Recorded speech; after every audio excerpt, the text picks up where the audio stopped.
Hi student, unique यूडुअल में आप लोग का स्वागत है।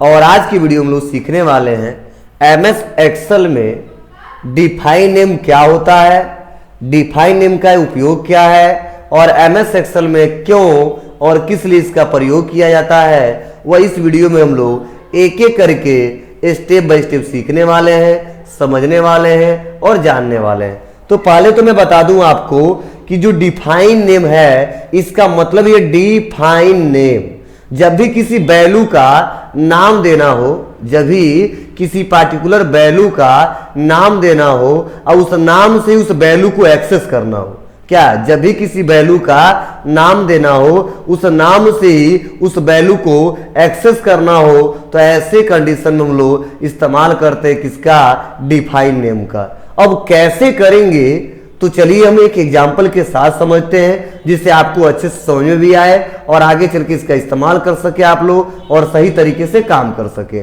तो देखिए, सबसे पहले इसको समझाने के लिए मैंने एक सीरीज बनाया है। फर्स्ट नंबर पे हमने हिंदी का कुछ नंबर दे दिया है, सेकेंड नंबर पे हमने इंग्लिश का कुछ नंबर दे दिया है और तीसरे नंबर पे हमने मैथ का दे दिया है, उसके बाद से साइंस का दे दिया है, सोशल साइंस का दे दिया है और कंप्यूटर का दे दिया है। कुछ ऐसे मैंने नंबर मेंशन किया है। अब हमसे कोई कहता है कि बाबू कि हिंदी में टोटल कितना नंबर, मतलब हिंदी का जो टोटल है वह कितना नंबर है, या सपोज मान लीजिए ये हम हिंदी ना लिख के यहाँ पे लिख देते हैं जनवरी और शॉर्ट में लिखते हैं और यहाँ पे हम यहाँ तक ड्रॉ कर देते हैं, कहाँ तक, जून तक, यहाँ तक ड्रॉ कर दिया।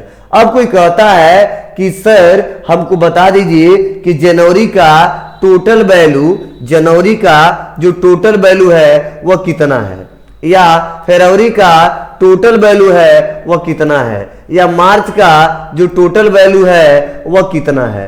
तो क्या होगा, तो ऐसे कंडीशन में लोग करते क्या है, आएंगे, इक्वल करेंगे, सम करेंगे, ब्रैकेट को ओपन करेंगे और जो जनवरी वाला कॉलम है उसको सेलेक्ट करेंगे, फिर से ब्रैकेट को बंद करेंगे और इंटर बटन दबाएंगे, तब बताएगा टोटल वैल्यू जनवरी का जो है वो 523 है। कितना है, 523 है। लेकिन मैं आपसे कह दूं कि बिना डाटा सेलेक्ट किए और बस वहां पे जनवरी लिख देंगे तो अपने आप ऑटोमेटिक कैलकुलेट कर लेगा।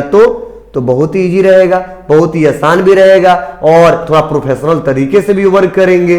तो यही काम हमारा कौन करता है, डिफाइन नेम करता है। सपोज मान लो मैक्सिमम चाहिए हमको तो इक्वल किया, मैक्स चाहिए, और कोई कहता है मैक्सिमम मार्च का वैल्यू बता दीजिए, तो हम मार्च वाले को पूरे वैल्यू को सेलेक्ट करते हैं, ब्रैकेट को बंद करते हैं, इंटर बटन दबाते हैं, तब वैल्यू आता है। ठीक है, तो ये सब काम न करना पड़े और बस किस मंथ का क्या चाहिए फार्मूला लगा के उस नाम को जस्ट लिखते ही वो हमारा रिजल्ट आ जाना चाहिए। तो ऐसे कंडीशन में हम लोग क्या करते हैं, डिफाइन नेम का प्रयोग करते हैं। चलिए हम डिफाइन नेम देते हैं जिससे आपको डिटेल में समझ में आ सके।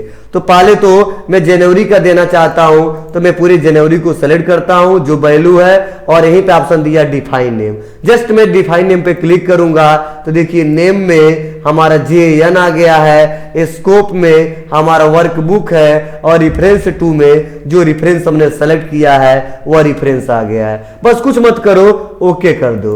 ओके करने के बाद से देखो ये फार्मूला ऐड हो गया। आपको सर कहाँ ऐड हो गया, तो यहीं पे देखो आओगे यूज इन फार्मूले पे तो देखो दिख रहा है JN, क्या दिख रहा है JN। वैसे ही अगर मान लो फरवरी का चेक करना है तो इसको सेलेक्ट करेंगे, डिफाइन नेम पे आएंगे और ओके करेंगे, फिर से देखो यहाँ पे आऊंगा यूज इन फार्मूले में दोनों दिख रहा है। मतलब जिसका जिसका नाम हम यहाँ पे दे देते हैं वह सब जो नाम शो होता है वह कहाँ शो होता है, यूज इन फार्मूले में शो होता है। जस्ट फार्मूला लगा के दिखाते हैं। तो बस हम करेंगे इक्वल और करेंगे यहाँ पे सम, ब्रैकेट को ओपन। अब हमें रेंज सेलेक्ट करने की जरूरत नहीं है, यहाँ पे आके बस लिखेंगे JN, अपने आप सेलेक्ट हो जाएगा। ब्रैकेट को बंद करेंगे, इंटर दबाएंगे, देखिए वैल्यू निकल के चला आएगा। वैसे अगर मान लो इसका मैक्सिमम वैल्यू चेक करना है इक्वल करेंगे, मैक्स करेंगे, ब्रैकेट को ओपन करेंगे, नंबर पूछ रहा है, बस हमें कुछ नहीं करना है, JN लिखना है, ब्रैकेट को बंद करना है और इंटर बटन दबा देंगे।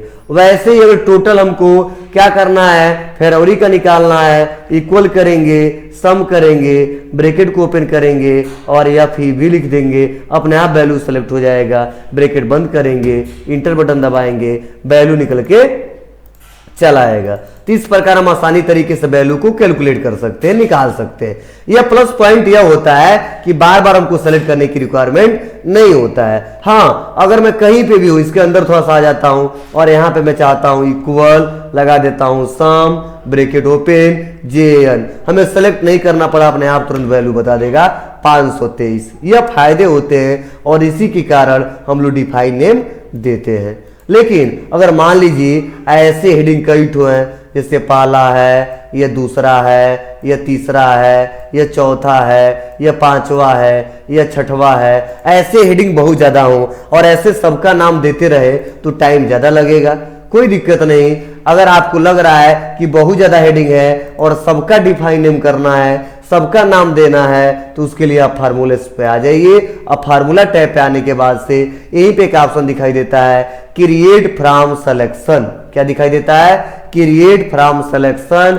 आपको पूरे एरिया को सेलेक्ट करने के बाद से, मतलब जितना नहीं ऐड हुआ है उस पूरे एरिया को सेलेक्ट करने के बाद से, देखो मार्च, अप्रैल, मई, जून पूरा सेलेक्ट कर लिया और क्रिएट फ्रॉम सिलेक्शन पे क्लिक कर देंगे और मेन हेडिंग हमको शो कराना है तो टॉप रो ही रहने देंगे और ओके कर देंगे। अब ओके करने के बाद से जस्ट यहाँ पे आओगे, यूज इन फार्मूले में देखो सारा दिख रहा है, अप्रैल, फरवरी, जनवरी, जून, मई, ये सारा दिख रहा है। अब आपको करना क्या है, जिसका निकालना है, अगर मान लो सन, मतलब हमें सम जो निकालना है वो अप्रैल का निकालना है तो इक्वल करेंगे, सम करेंगे, ब्रैकेट को ओपन करेंगे, APR करेंगे, अपने आप वैल्यू सेलेक्ट हो जाएगा, इंटर बटन दबाएंगे, निकल के चला आएगा। तो इस प्रकार आप आसानी तरीके से वैल्यू क्या कर सकते हो, नाम दे सकते हो और फार्मूले के सहारे आप रिजल्ट निकाल सकते हो।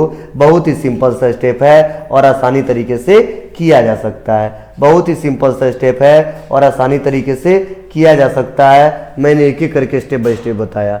जस्ट देखो, डिफाइन नेम से सिंगल सिंगल नाम देंगे, यूज इन फार्मूले से हम जो फार्मूला यूज किए वह इस्तेमाल कर सकते हैं और क्रिएट फ्रॉम सिलेक्शन से एक साथ कई ठो नाम दे सकते हैं। और लास्ट ऑप्शन दिया है वो दिया है नेम मैनेजर। नेम मैनेजर से क्या होता है, जो हमने नाम दिया है उस सबका यहाँ पे डाटा दिखेगा और डाटा में हम एडिट करना चाहते हैं तो एडिट कर सकते हैं, अगर डिलीट करना है तो डिलीट कर सकते हैं, नया ऐड करना है तो नया ऐड कर सकते हैं। मतलब बनाने के बाद से इसमें से कोई एरिया आपको एडिट करना है तो सेलेक्ट करके वो एरिया एडिट कर सकते हो।